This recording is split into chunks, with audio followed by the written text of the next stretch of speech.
Welcome to the Raw Unfiltered Truth, or the R.U.T, where I say the things you wish you could to correct some people's actions. So stick around to hear the blunt, honest truth that may not always be politically correct, but always comes from the heart.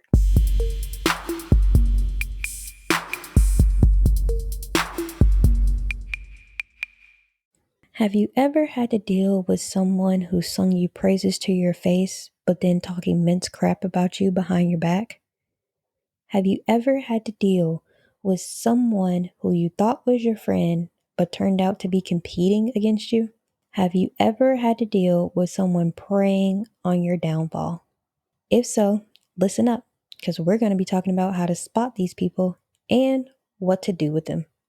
So let's talk about it. Unfortunately, we live in a world full of hypocrites. So people will smile in your face and sing you all the praises in the world while simultaneously hoping that you fail. That is what it means to prey on your downfall. And it's not just like a regular enemy, because they're going to pretend to be your friend. So what I'm going to do is give you some signs of what to look out for to filter these people out your life.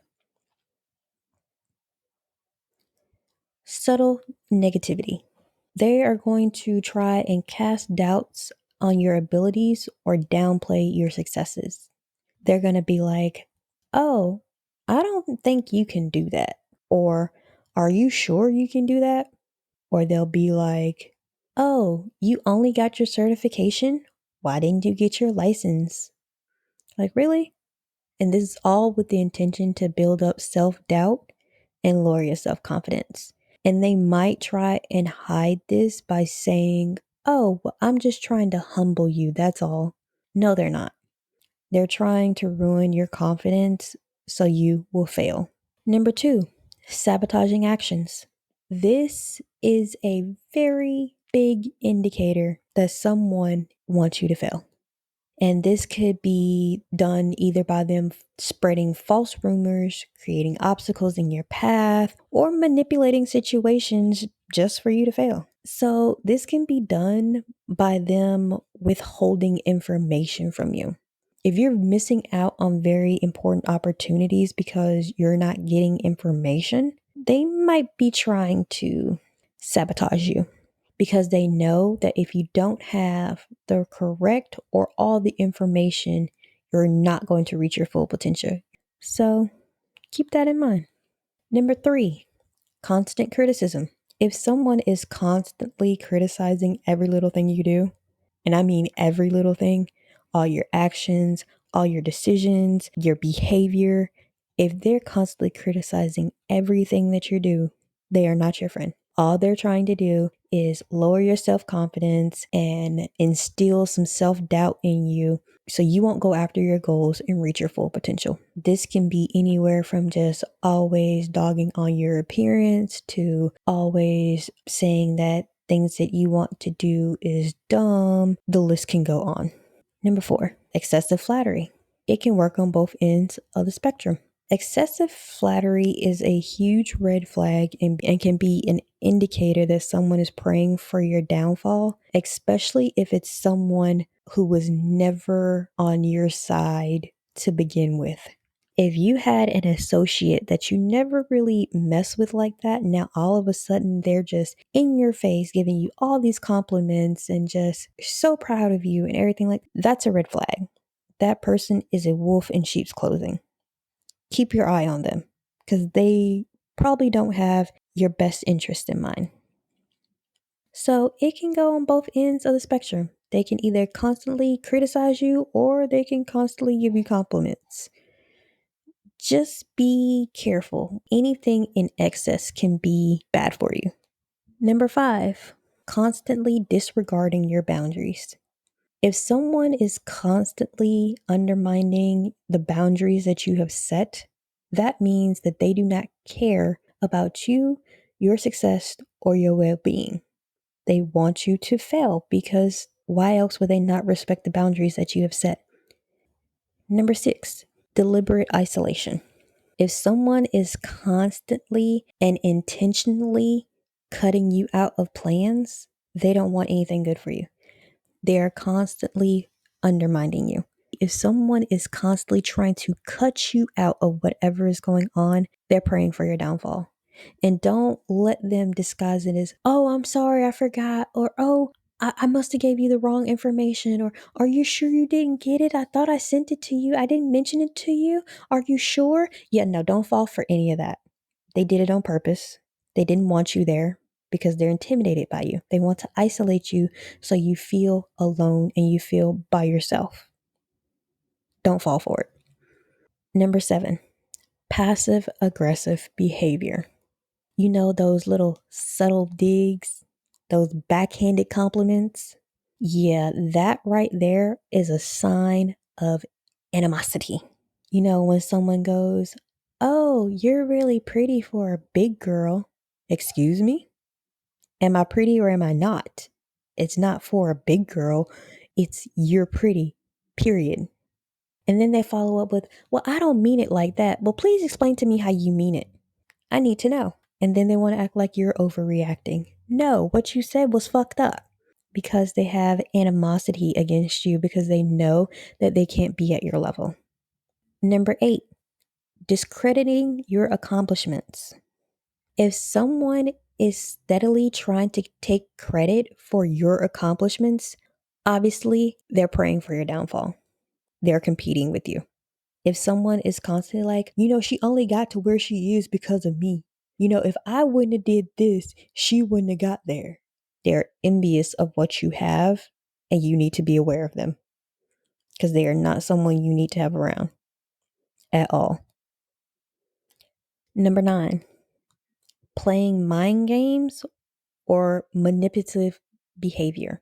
These people will try to guilt trip you or emotionally blackmail you. So they will make you feel bad because you're doing good. Make that make sense.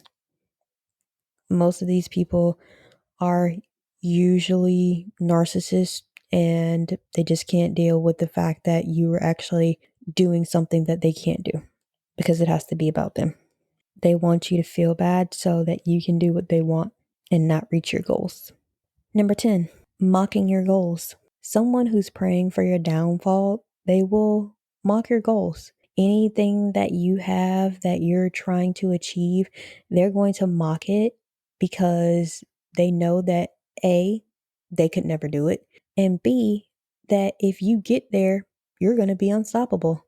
So they're going to make fun of your goals in the hopes that you won't go after it. Number 11, secretive conversations. If someone is having a conversation and then all of a sudden the room gets quiet when you come in, you were probably the topic of that conversation. Anybody in that room, you probably shouldn't trust. Because, what was y'all talking about? Why y'all stopped talking when I came in? And number 12, creating conflict. A toxic atmosphere filled with gossip, mistrust, and hostility is obviously a sign that someone is praying for your downfall. If every time this person comes around, the whole vibe, mood, atmosphere just changed into something toxic, you need to remove them out of your lives immediately. Because if you can't trust them, if you always got to be on guard when they're around, why would you even have them around to begin with? So, just to review, some characteristics to look for in people that is praying for your downfall. Number 1, subtle negativity. Number 2, sabotaging actions. Number 3, constant criticism.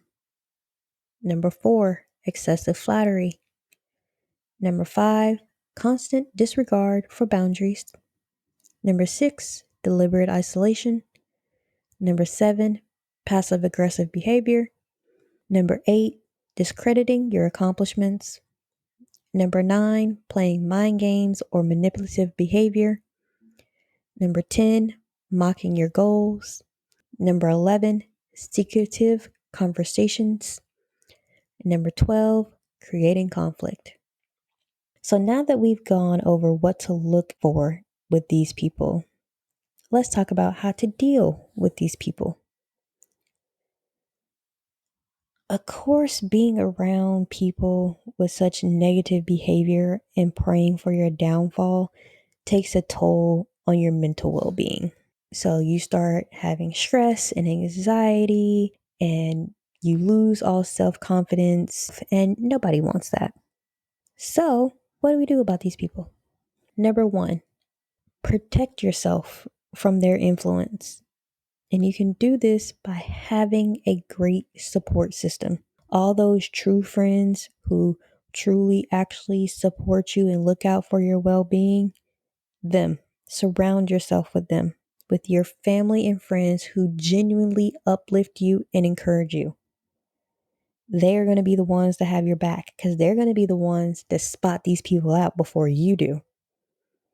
So trust them. They're going to have your back. Number two, recognizing and dealing with envy and jealousy. You're going to have to understand that envy and jealousy often drives people to act this way. It's not anything about you per se. It's just that they're envious and they're jealous of what you have because they don't. So just know that sometimes it's not really about you, it's about what you represent and what you stand for. And by understanding that it's jealousy and envy, that can help guide your actions and how you react to these people. Number three, have a positive mindset. You have to have a positive mindset. If you start thinking negative, these people are going to get to you. They're going to get to you. They're going to tear down your self esteem. So you have to focus on your strength and your accomplishments and stay optimistic about the future. Number four, trust your intuition. Listen to your intuition. Okay, it will guide you and help you identify toxic relationships and negative people. Pay attention to your instincts. Don't dismiss it. You can tell when a person's vibes is off. It's not you, it's them. Number five, confront the issue. Sometimes you have to address it directly, and it should be very direct and assertive, emphasizing the impact of their actions on you while putting in set those boundaries and expectations of them. Sometimes you have to put these people in their place, and that's exactly where they should be put, in their place. And number six, let it go and move forward. We ain't holding on to none of that negativity, none of that toxic behavior, none of that animosity, none of that mistrust. We're letting it go. We're not going to stay in this negative place when we have positive things to do. So we're going to let it go and we're going to move on. We're not going to dwell on it. We're going to learn from it, most definitely, but we're going to move on. It's not a loss, it's a lesson. So let's review on how we're going to deal with these people. Number one, protect yourself by having a strong support system. Number two, recognize and understand that it could be jealousy and envy. Number three, we're going to develop and keep a positive mindset. Number four, trust your intuition. Number five, confront the issue. And number six, we're going to learn, let go, and move forward. Sometimes we have to realize that other people's insecurities is not our problem. Because some people recognize our full potential and our goals from the get-go, that intimidates them because they know that they're lacking in areas where we shine bright. But instead of fixing and addressing their issues where they're lacking, they want us to lower our greatness. No, ma'am, we're not doing that. We're going to shine bright, reach our full potential, and meet all of our goals. Their insecurities is not your problem. Some people just want to see everything go wrong for you because nothing is going right for them. So just remember, people are watching you whether you're doing good or bad. So give them something to look at.